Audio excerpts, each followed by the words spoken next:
ఈ రోజు క్రైస్తవ్యాన్ని కదిలించలేకపోతున్నారు అనంటే క్రైస్తవ్యాన్ని ఏ మాత్రం కూడా వారు ఇంచు కూడా క్రైస్తవ్యాన్ని కదిలించలేని పరిస్థితిలో ఈరోజు క్రైస్తవం ఇంత బలంగా ఉందంటే కారణం పునాది ఎంత స్ట్రాంగ్ గా పడింది.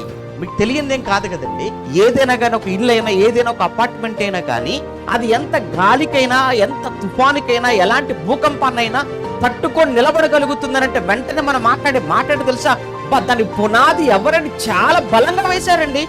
ఎంత బలమైన పునాది వేయకపోతే ఎంత తుఫాన్ని కూడా తట్టుకోగలిగింది, ఇంత గాలిని తట్టుకోగలిగింది, ఇంత భూకంపాన్ని కూడా తట్టుకొని నిలబడగలిగింది అని అంటే దీని పునాది మామూలుగా వేయలేదండి, చాలా బలంగా వేశారు. అందుకే ఇన్ని వైపరీత్యాలు వచ్చినా కానీ వాటన్నిటిని తట్టుకొని నిలబడగలిగిందని.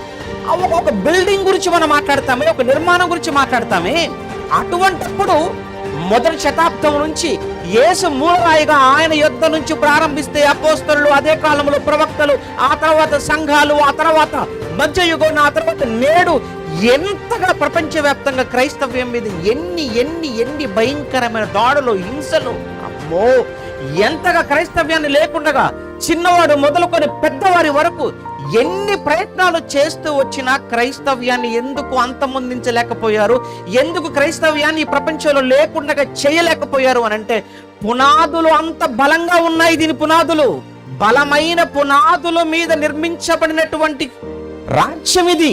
అందుకే దీన్ని ఎవ్వరూ కూడా దీన్ని తాకలేరు, దీన్ని ఎవడు పడగొట్టలేడు.